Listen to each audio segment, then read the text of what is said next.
Pour occuper le haut de l'affiche et faire partie de l'élite, et c'est le but, il faut y passer 20 heures par jour. Au bout du compte, c'est la personne la plus obsédée qui devient la plus performante. On finit par faire des choses insensées.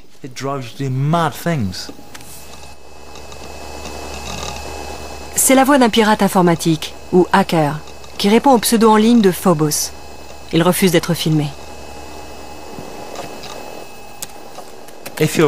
Quand on est en première ligne, on se dit « Je vais essayer de pirater l'ordinateur le plus performant possible avant qu'il ne m'arrête. » Alors autant ne pas se faire prendre en piratant celui de la librairie du quartier, ce serait idiot. Autant se faire choper pour le piratage d'une banque. Ça risque d'être plus juteux.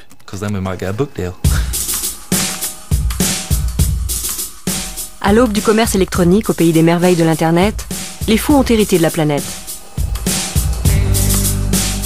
Les hackers exercent un pouvoir énorme.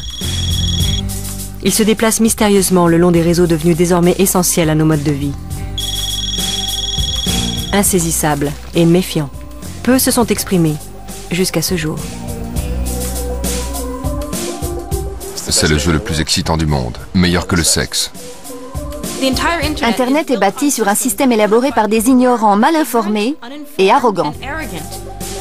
Les hackers, ce sont une force de la nature. On ne peut pas les prendre sur le fait, les arrêter, les empêcher d'agir.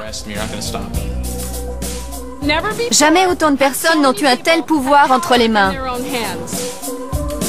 Sont-ils des visionnaires ignorés? Des boucs émissaires? Pour une fois, les hackers parlent eux-mêmes de leur motivation et de leur univers.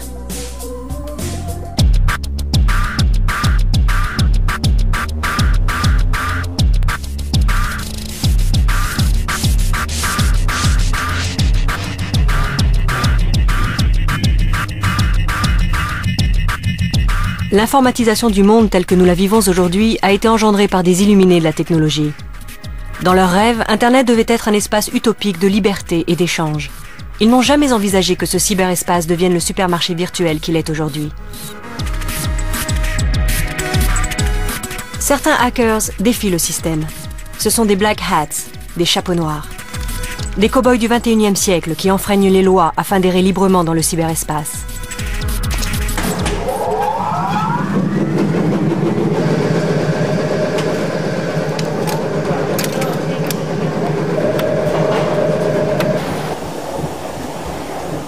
Cet homme a longtemps été considéré comme un des plus dangereux pirates informatiques de Grande-Bretagne. Refusant de nous livrer son adresse, il a préféré nous rencontrer dans une laverie de quartier. How do you do? I am glad you are here early. This is my uncle. He is working at home today. His work is very important to him.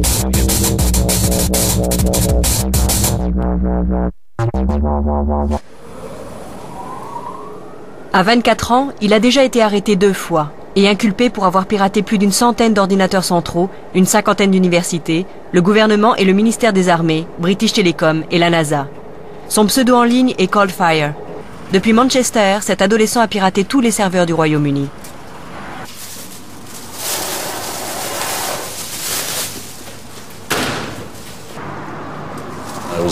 Je piratais 24 heures sur 24. J'aurais même pu paralyser une grande partie des communications du réseau téléphonique international du Royaume-Uni. Si le président américain avait voulu appeler le Premier ministre britannique, il n'y serait pas parvenu. Ça vous file une de ces montées d'adrénaline? On se dit oui, je suis le meilleur. On a dû atteindre 90% des cibles visées. Facilement? Oui. Il nous fallait environ 2-3 heures pour pénétrer le site. C'est comme une gigantesque grille de mots croisés dont les règles n'arrêtent pas de changer. Il ne faut pas abdiquer, c'est un défi, une obsession, une drogue. Une fois qu'on a commencé, il en faut toujours plus, toujours mieux. C'est le nerf de la guerre. C'est ce qui fait qu'on dort 5 heures par nuit et qu'on se réveille pour foncer sur l'ordinateur.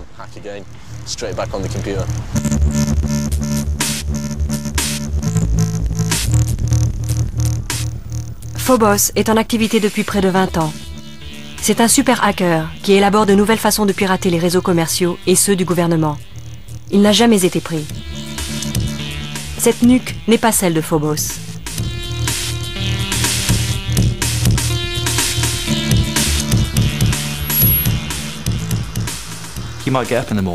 Un matin, vous décidez de lancer un programme qui compose une multitude de numéros. Ensuite, vous relevez les ordinateurs que vous avez repérés, comme un magasin ou une banque. Là, vous allez passer quelques heures à essayer de vous introduire dans le système. Le plat de résistance de la journée sera constitué d'une vingtaine de sites éducatifs en Grande-Bretagne et aux USA. Vous allez lire les emails que vous avez volés, ceux de la police par exemple, en prenant garde de ne pas vous faire prendre. La soirée sera consacrée à augmenter votre emprise sur le système du site choisi. Ça peut être une banque, un fournisseur d'accès ou autre. 4 heures de sommeil et dès le réveil, c'est reparti. Comme la veille et les jours précédents. À force, on devient bon. On s'introduit plus facilement et donc c'est l'escalade. Ça devient n'importe quoi. Tandis que les Black Hats, que l'on appelle aussi crackers, martèlent les réseaux 24 heures sur 24, les administrateurs réseau chargés de la sécurité ont des horaires de bureau. Internet est une proie facile pour les crackers persévérants. Dans leur univers, les sites web sont sujets à des modifications. Les Spice Girls peuvent devenir chauves et le pape peut y laisser sa culotte. Pour le cracker, votre email personnel est une propriété publique.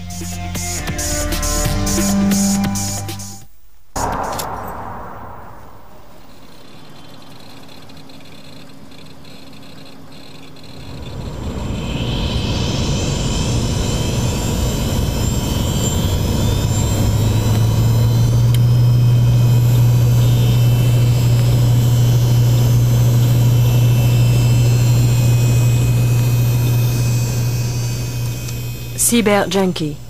Il a été arrêté pour piratage et relâché. Internet peut avoir un côté obsessionnel dès l'instant où on ne contrôle plus sa propre vie. On a besoin d'exercer son influence d'une manière ou d'une autre. Beaucoup de hackers se disent « On m'a gonflé, maintenant c'est à mon tour ».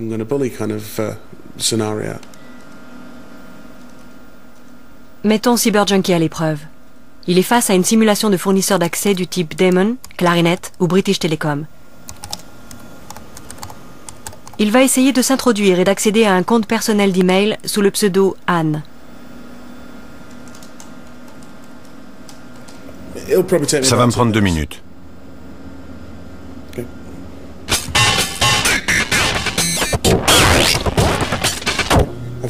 J'ai un accès total à la machine. Je me sers de l'identifiant du super administrateur qui me donne un accès total à tout le système. Et j'ai ouvert une boîte aux lettres d'utilisateur au nom de Anne. J'ai aussi récupéré un numéro de carte de crédit.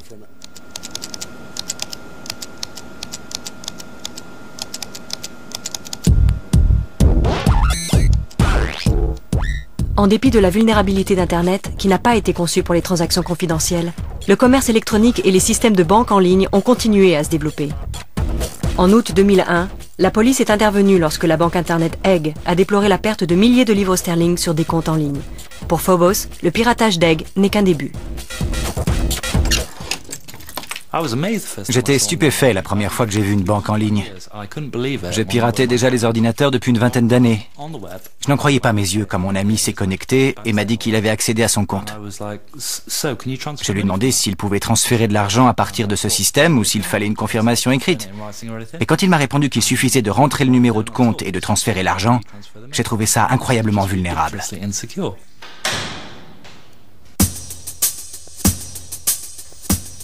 Phobos est convaincu que certains hackers ont déjà élaboré le moyen de ponctionner des fonds sur nos comptes bancaires.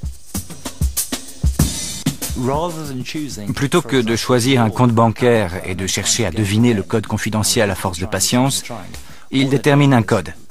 1, 2, 3, 4, par exemple, et l'applique à de nombreux comptes. Comme la banque en ligne est de plus en plus répandue, cette combinaison peut s'appliquer à un grand nombre de banques. Et franchement, ils finissent par faire mouche. Sincèrement, je prédis de sérieux piratages bancaires dans les mois à venir.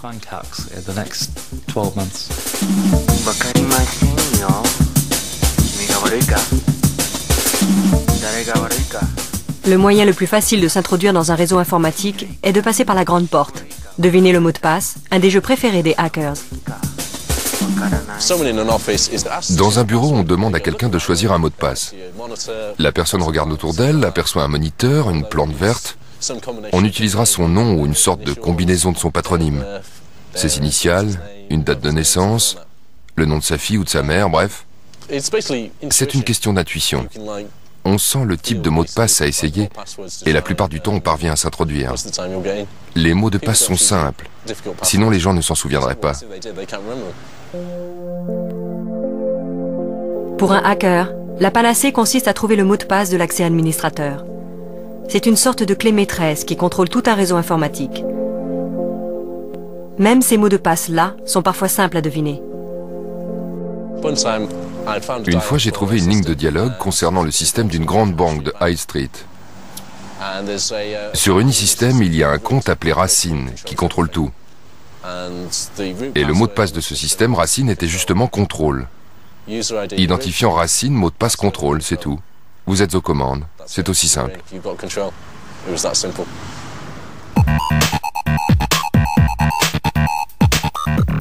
Pendant ce temps, CyberJunkie a encore du travail devant lui. Au cours de sa seconde attaque, il doit s'introduire dans un serveur web factice et modifier un des sites. C'est le genre d'attaque que le pape et les Spice Girls ont subi. Une fois dans le serveur, les hackers se recherchent les pages web les plus importantes pour les modifier et afficher leur propre message. C'est ce que nous allons faire.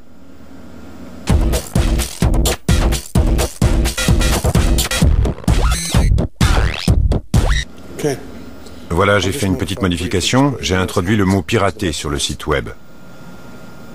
Si une machine est vulnérable, il faut aussi peu de temps pour s'introduire et en prendre le contrôle.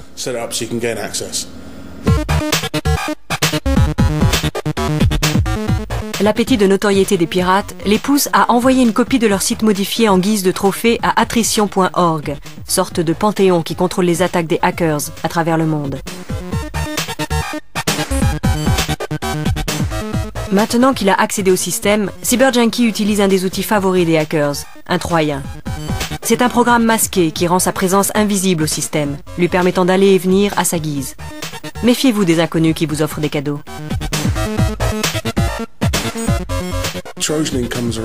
Le Troyen, ça vient du cheval de Troie dans l'Iliade.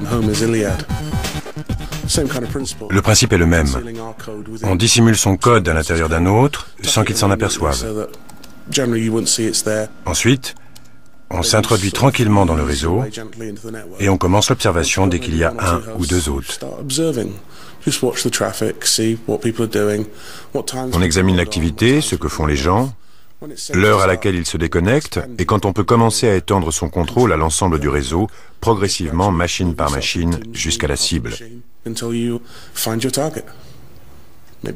On exploite une faille, on copie quelques emails, on connecte un utilisateur, on peut même couper la machine. On a plus de contrôle que l'administrateur du système lui-même, parce que ce dernier doit justifier tout ce qu'il fait, mais pas nous puisqu'on n'existe pas. On est des fantômes. Si les fantômes sont une réalité, quel est le meilleur moyen de s'en défaire ? Dans le passé, les gouvernements et les entreprises se sont tournés vers la justice pour faire des exemples parmi les hackers connus. J'étais assis dans ma chambre avec quelques copains, une bière à la main, quand la porte s'est violemment ouverte et que des types ont surgi de partout. Ils m'ont sorti de mon siège, jeté à terre, mis les mains dans le dos. Un flic s'est avancé et s'est mis à me hurler « Bouge et je te casse les deux bras ». Ensuite, on m'a transféré de Manchester à Londres dans un fourgon de police. La radio était allumée et ils m'ont donné des journaux à lire. Ils passaient le morceau Born Slippy, que j'écoutais souvent pendant que je piratais. Je me suis dit, au moins j'y suis arrivé. Je me suis éclaté et je ne regrette rien. Coldfire a été reconnu coupable de fraude téléphonique, un délit moindre. La fraude informatique est sévèrement punie en Grande-Bretagne et aux États-Unis. Les peines prévues pour les pirates récidivistes forçant les accès des réseaux informatiques peuvent aller jusqu'à 5 ans d'emprisonnement.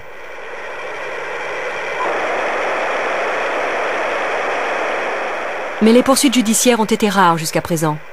Techniques et très difficiles à prouver, elles ont rarement abouti. Alors à défaut de battre les pirates, autant les avoir de son côté. Robert Steele est un ancien agent de la CIA. De son point de vue, pour le moins non conformiste, les hackers ne sont pas la cause du problème, mais ses symptômes.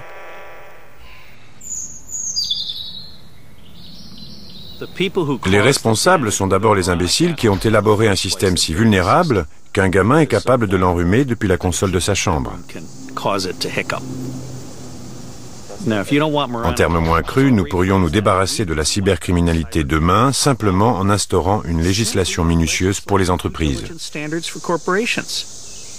Nous sommes en train de permettre aux Bill Gates de la planète, aux concepteurs d'outils Internet et aux fabricants de matériel informatique de vendre des équipements qui ne sont pas assez fiables.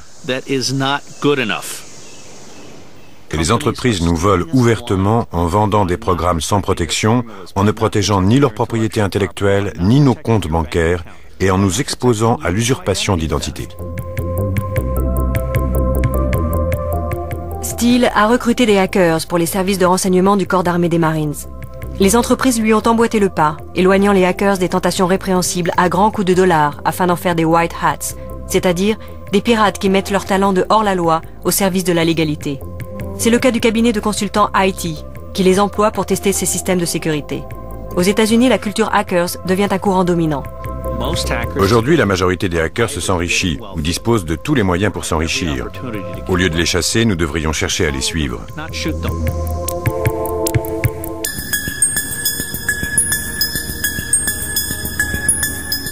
De nos jours, les ordinateurs sont à la portée de tous. Mais ce n'était pas le cas dans les années 60, lorsque les premiers hackers prenaient un café avant de lancer une session. Ces premiers pirates étaient des étudiants en informatique boutonneux du MIT, l'Institut de technologie du Massachusetts. Paul Taylor, de l'université de Salford, s'intéresse au cas de ces hackers depuis près d'une dizaine d'années. À l'époque, pour héberger la puissance d'un de nos ordinateurs modernes, il fallait dédier un laboratoire gigantesque, une pièce de la taille de celle-ci. L'accès à l'ordinateur était restreint. Les hackers pirataient donc des unités centrales. Avec la multiplication des réseaux informatiques à travers le monde et avec la révolution des ordinateurs individuels, la communauté des hackers a proliféré en dehors du MIT. Depuis le milieu des années 80, nous avons connu un vaste mouvement social destiné à diaboliser les hackers pour en faire de méchants anticonformistes. Ce phénomène s'est accompagné simultanément d'une prise de conscience de la vulnérabilité de notre système informatique.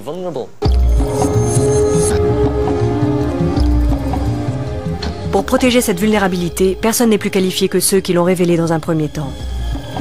Tandis que certains hackers coiffent leur chapeau noir et s'attaquent à l'establishment, d'autres choisissent d'aider les entreprises et deviennent des hackers à chapeau blanc.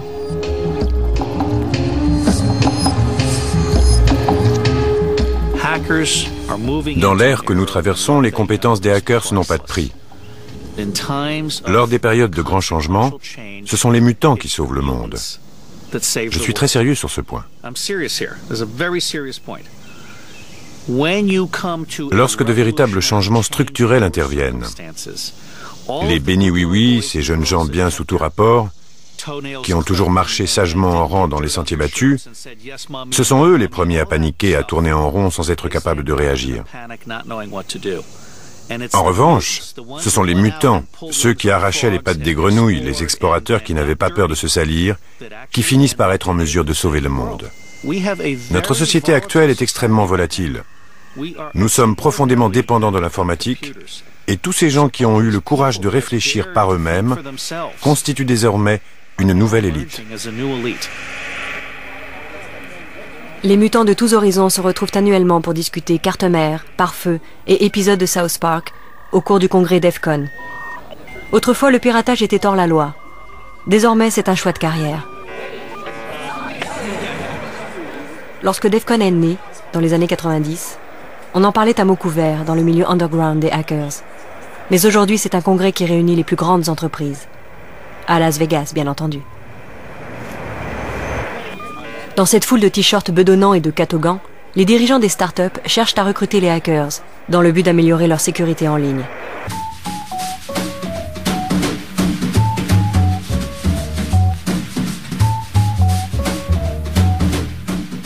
Même les jeunes pirates expulsés des écoles planifient leur carrière dans l'industrie informatique.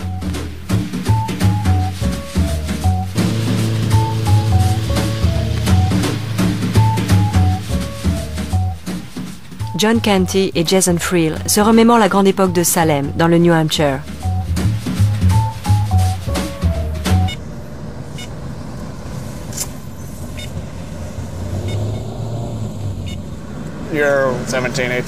Vous avez entre 17 et 19 ans.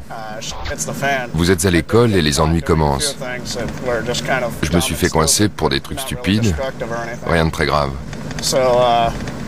Mais ensuite, dès que quelque chose ne tournait pas rond, c'était forcément de ma faute. Mon pote et moi, on a un peu malmené leur réseau. On essayait de forcer l'accès à nos comptes respectifs sans mot de passe. C'est un exercice intéressant. Dans mon ordinateur, ils ont trouvé des tonnes de petits logiciels destinés à contourner la sécurité de certains réseaux. C'est là qu'on m'a suspendu pendant 10 jours, en m'interdisant de venir après les cours sous peine de doubler la sanction. On m'a aussi interdit d'approcher un ordinateur pendant les 2 dernières années de ma scolarité.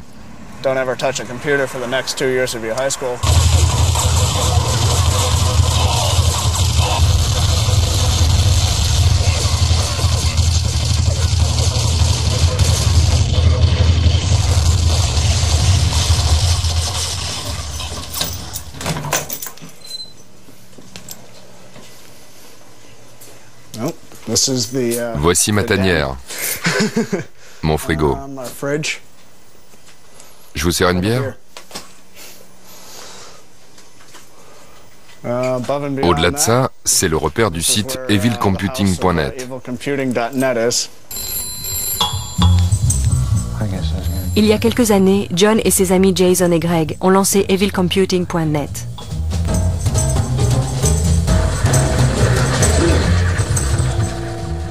Leurs talents de hackers n'ont pas été appréciés à l'école, mais à présent, ils vivent du piratage en aidant les sociétés locales à tester les failles de leur sécurité en ligne.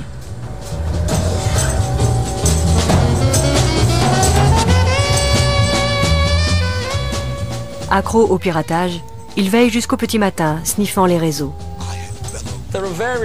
Il y a plusieurs théories sur le besoin de pirater des hackers.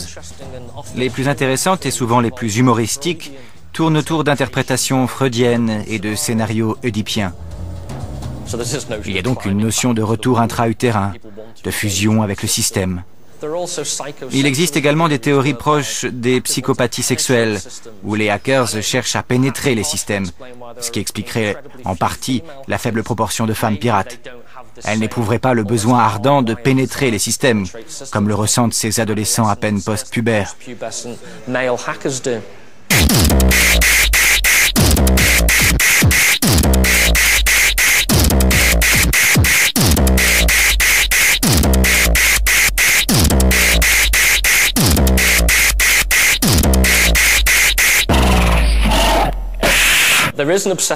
Il y a un élément obsessionnel propre à l'informatique en général. Il faut être très précis, fournir de gros efforts, être exigeant, pédant, ce qui favorise l'émergence de comportements obsessionnels. Il y a une sérieuse brèche. Tu vas aimer celle-ci, Canty. Il y a aussi quelque chose de séduisant dans un écran d'ordinateur, comme pour un écran de télévision.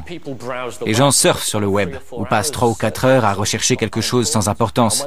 Et une fois qu'ils l'ont trouvé, c'est comme s'ils avaient trouvé le Saint Graal. Si on analyse objectivement, ils n'ont rien fait d'autre que se mettre en transe pendant des heures pour un très maigre résultat. Mais on en perd presque la notion du temps. Si ce phénomène peut se produire pour une chose aussi banale que la navigation sur Internet, lorsque vous essayez de pirater le Pentagone, vous risquez d'émerger 8 heures plus tard sans réaliser où vous étiez. On perd la notion du temps. On ne pense qu'à franchir l'étape pour passer à la suivante. On est absorbé et d'un coup, tiens, j'ai passé 6 heures derrière l'écran. On est bien plus concentré sur le résultat que sur ce qu'on fait. J'ai eu une correspondance émouvante avec un hacker qui disait que si on lui retirait son ordinateur, il se sentirait comme abandonné dans le désert, sans eau. Son corps avait besoin d'un contact physique avec les ordinateurs. Les hackers manifestent donc aussi des tendances obsessionnelles.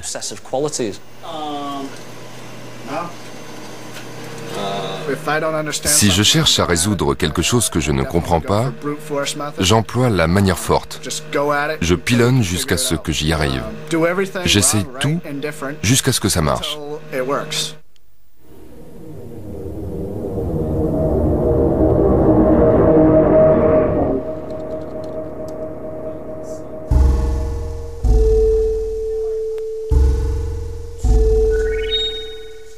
Son pseudo est Tommy Pickles. Proche de la trentaine, il est obsédé par les ordinateurs depuis l'âge de 8 ans. Reconnu coupable de piratage informatique en 1996, il travaille désormais pour une grande société de médias. C'est tranquille. Comme chef de la sécurité. C'est agréable. Je ne suis fier de rien. J'ai eu des problèmes dans le passé. J'ai été arrêté et reconnu coupable d'un délit. Je la joue profil bas.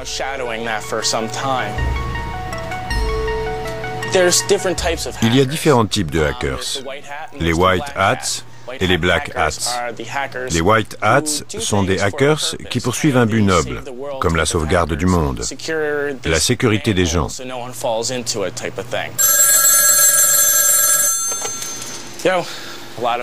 La plupart des black hats ne veulent pas en entendre parler. Ce sont des voyous qui piratent des sites uniquement pour satisfaire leur ego et épingler leur nom. Je me situe entre les deux espèces. Parfois, j'aime jouer des tours, comme paralyser le site de quelqu'un d'autre.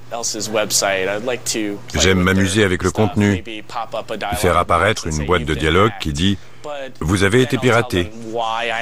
Mais si j'aime la personne, il m'arrive de lui expliquer pourquoi je l'ai fait. Vous vous rendez compte que je ne peux pas mater de films porno au boulot? Si je n'aime pas la personne, elle n'a qu'à se débrouiller. On ne peut pas monter sur un vélo si on ne sait pas en faire. Aux États-Unis, être un accro de l'informatique est devenu chic. Tommy s'est constitué un solide groupe de hackers. Ils se font appeler Moloch, disposent de leur propre site, de t-shirts appropriés, affichent un comportement particulier et diffusent leur slogan du type « croustille même dans le lait ». Chaque vendredi soir, le groupe se retrouve dans Brooklyn autour d'une pizza et de quelques sodas. Salut, c'est Tommy. On a préféré prendre le van à cause de la pluie.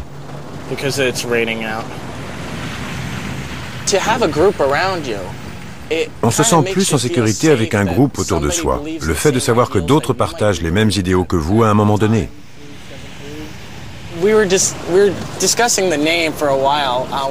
Nous discutions du nom à donner à notre petit groupe. Personnellement, j'étais fasciné par le nom Medullum Blagada, qui a trait à la moelle épinière. Mais ils m'ont tous dit que personne ne saurait les plaies. Alors on a avancé quelques idées.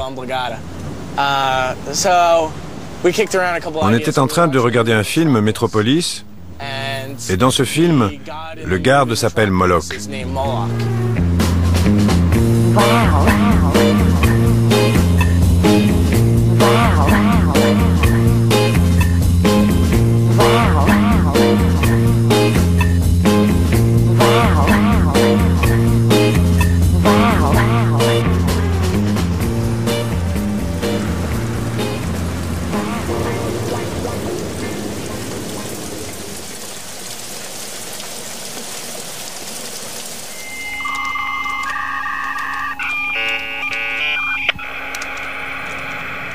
Bienvenue dans la nouvelle classe dirigeante. Ils occupent des postes bien rémunérés dans la sécurité informatique. Mais les membres du collectif Moloch continuent à se conduire en adolescents et restent des marginaux vis-à-vis du monde de l'entreprise.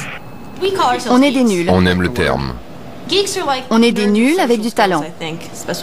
C'est la meilleure manière de nous décrire. On est fiers d'être des nuls à présent. On a toujours été des marginaux. Et ce qui est génial, c'est que maintenant, on s'est trouvés. On appartient enfin à quelque chose. On a tous grandi en marge des groupes sociaux, en marge de l'école.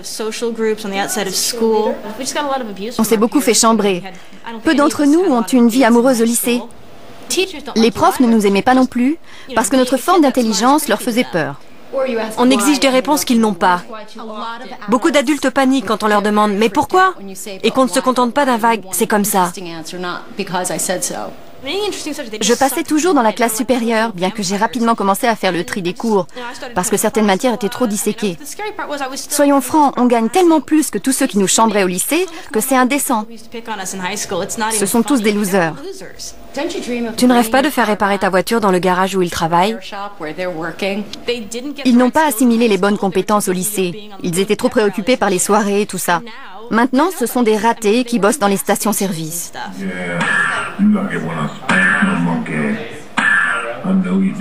Ces jeunes gagnent sans doute plus que leurs tortionnaires du lycée. Mais cette nouvelle élite n'est respectée que depuis peu de temps. La classe des nuls manque d'assurance et chahute pour se faire entendre du grand capital.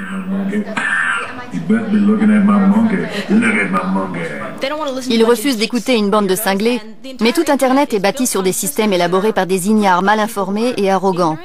Et il ne faudrait pas grand-chose pour que tout s'effondre en un clin d'œil. Et ça, c'est effrayant. Ils préfèrent blâmer les hackers dès qu'il y a le moindre problème. Un jeune hacker va déceler une brèche dans une société et envoyer un email à l'administrateur de réseau pour le prévenir et lui suggérer d'y remédier. Systématiquement, c'est presque un cliché, l'administrateur va lui renvoyer un email qui dit « On va t'avoir, petite crapule. Comment oses-tu tester notre réseau ?» C'est toujours cette culture d'entreprise, blessée dans son orgueil.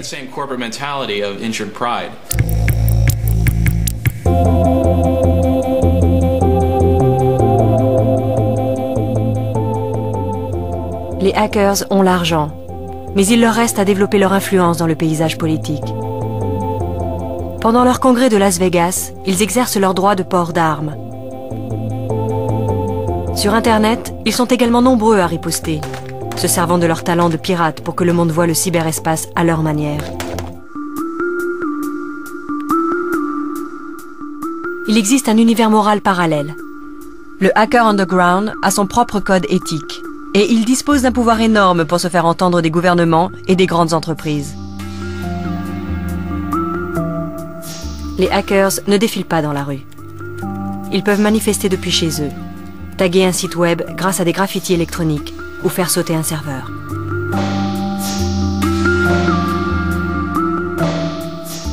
Depuis son QG de Manhattan, Ricardo Dominguez a coordonné de violentes attaques contre le serveur de la Maison-Blanche, sur des sites comme celui du Pentagone, la bourse de Francfort et le gouvernement mexicain.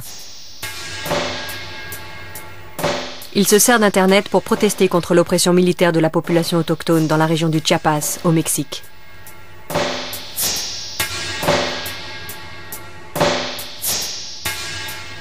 La révolution mexicaine.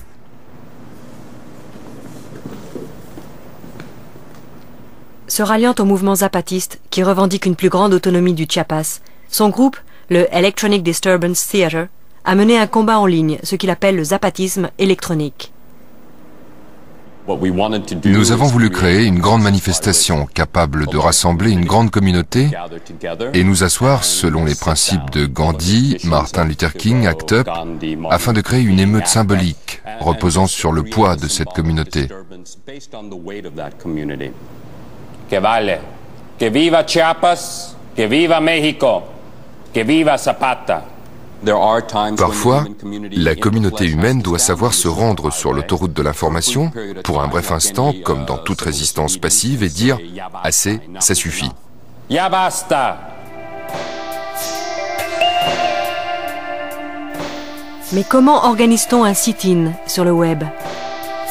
Dominguez s'est tourné vers Carmine Karadzic.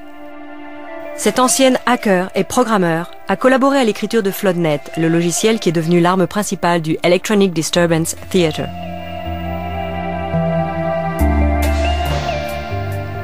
FloodNet a automatisé le procédé de téléchargement.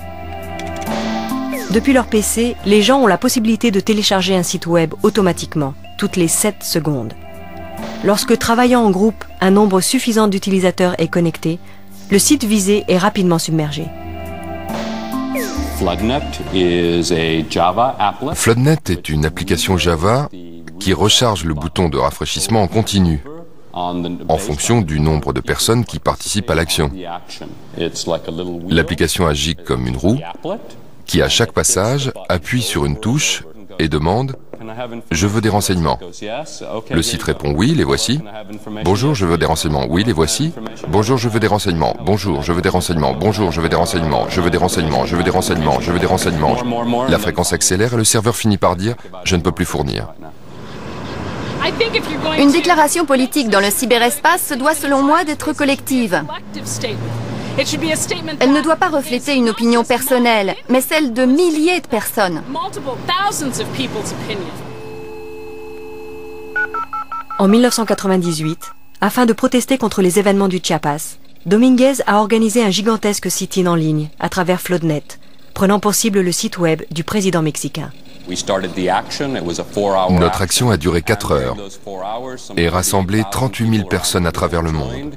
Beaucoup d'entre elles ont reçu le message provenant du site du président Zedillo. En raison d'un trop grand nombre de demandes, nous vous invitons à réessayer plus tard. En parvenant à squatter le cyberespace grâce à FloodNet, le Electronic Disturbance Theater a mené la contestation sur un nouveau terrain, celui de la résistance passive en ligne. Un mélange de hacking et d'activisme que l'on qualifie désormais de hacktivisme. Le cyberespace confère un pouvoir individuel à ceux qui daignent s'imprégner de sa technologie. C'est à la portée de tous, il suffit de le vouloir.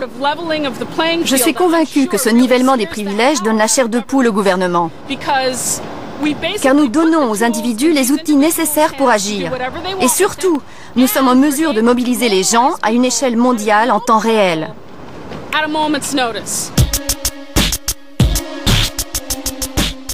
1998 a marqué l'émergence de la guerre cybernétique. L'Electronic Disturbance Theater a lancé une attaque de 24 heures sur le Pentagone, dans le but d'étendre la contestation contre le gouvernement mexicain. À la surprise générale, le Pentagone a pris l'affaire très au sérieux et décidé de riposter en lançant un programme hostile envers chacun de ses agresseurs, afin de bloquer FloodNet.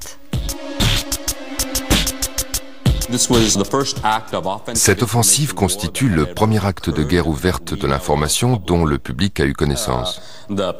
Ce faisant, le Pentagone a outrepassé une loi appelée Pos Comitatus, selon laquelle le gouvernement ne peut diriger la marine, l'armée, ni aucun service de renseignement contre le peuple américain.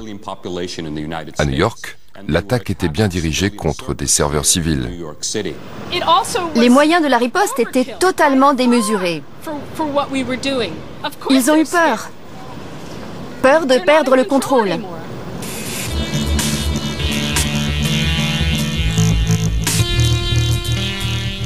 D'autres groupes ont adopté les méthodes du Electronic Disturbance Theater. Lors de la bataille de Seattle, en 1999, les opposants à la conférence sur l'Organisation mondiale du commerce ont coordonné les manifestations de la rue via Internet, mais aussi attaqué le serveur web de l'OMC.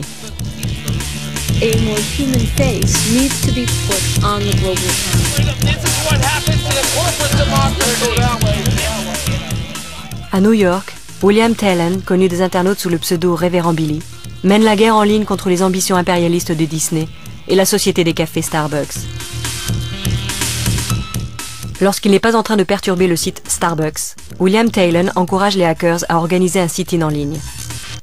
Cependant, il n'est pas parvenu à rassembler assez de soutien pour être efficace, sans doute parce que le café est la boisson de prédilection des hackers. En 1999, l'explosion du commerce électronique sur le web attise la colère des adeptes de la guerre cybernétique et des manifestations virtuelles.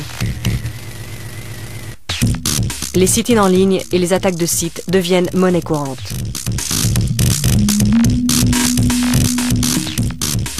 Depuis Washington, Anita Ramasastry a examiné les nouveaux moyens que les hackers ont mis en œuvre pour contrer ce qu'ils considèrent comme un détournement commercial de leur web. La lutte pour la conquête du cyberespace est engagée et les hackers y participent.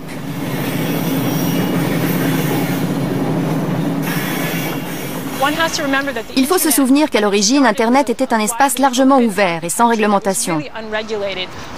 Il y avait un côté anarchique, mais la liberté stimulait l'innovation.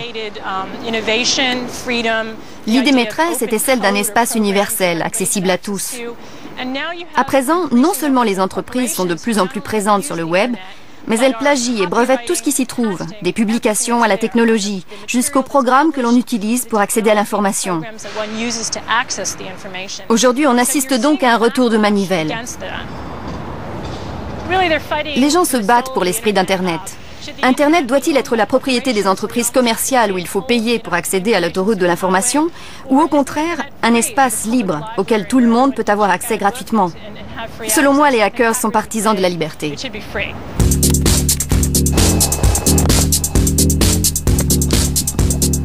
Les hackers ont dénaturé des sites commerciaux comme ceux des fourrures Kriegsmann et de la compagnie aérienne ValueJet.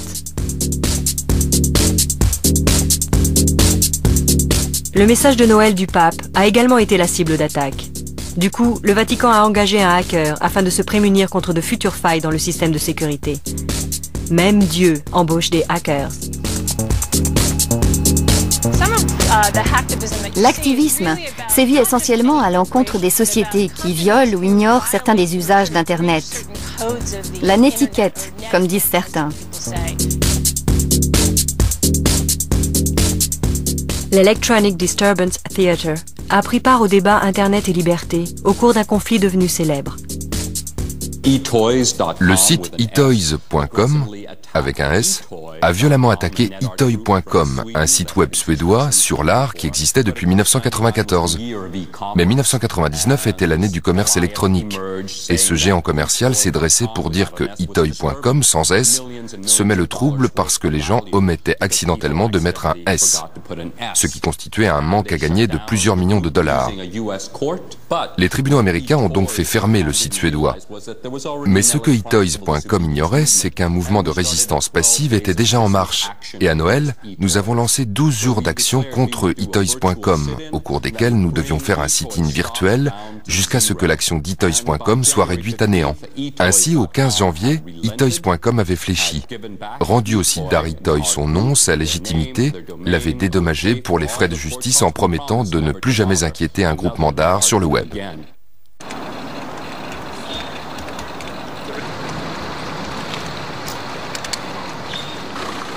En Grande-Bretagne, l'activisme a infiltré les partis politiques par des rumeurs persistantes au sujet de hackers divulguant des documents sensibles du gouvernement et dénaturant les sites web du Parti travailliste et du Parti conservateur. Chez les travaillistes, la photo de Tony Blair a été remplacée par celle de sa marionnette, sous-entendant que l'ensemble du parti n'était qu'une bande de guignols.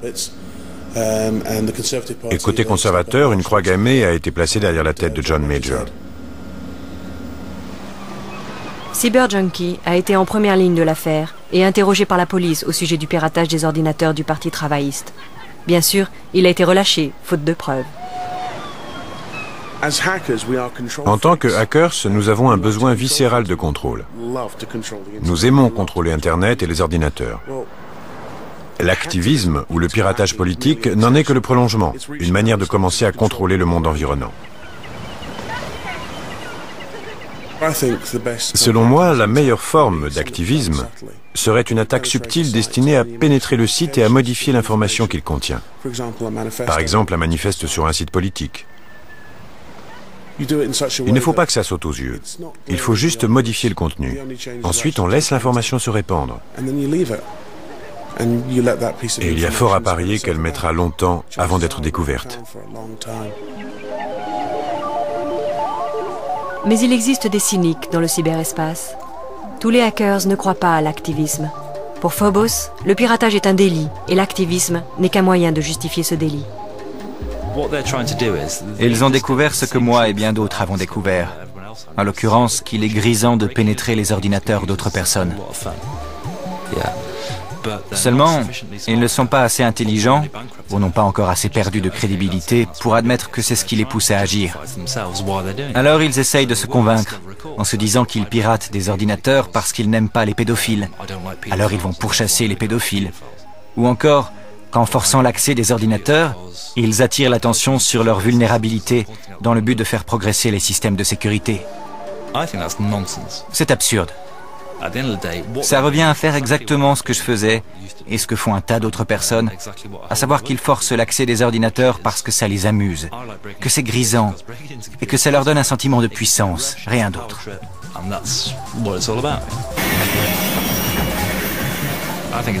Le but est d'obtenir ce qu'on recherche, de faire ce qu'on veut et de disparaître à nouveau sans se faire prendre.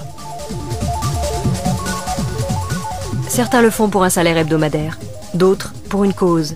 Mais ce qui motive toutes les formes de piratage, c'est le frisson électronique. Celui que les premiers étudiants en informatique ont ressenti en forçant l'accès des unités centrales. Celui des accès non autorisés, de l'exploration des données secrètes et celui de se mesurer au système.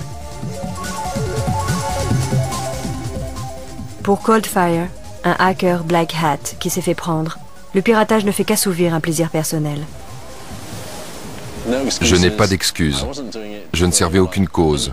Je le faisais par pur plaisir, parce que ça me donnait une bouffée d'adrénaline et que j'aimais ça. C'est abuser la confiance de gens qui n'imaginent pas que l'on puisse forcer l'accès de leurs ordinateurs. Les hackers sont des individus asociaux qui envahissent l'espace individuel et professionnel des autres. On ne peut pas cautionner ça. Ce n'est pas bien de pirater. On le fait pour le fun, mais ce n'est pas bien.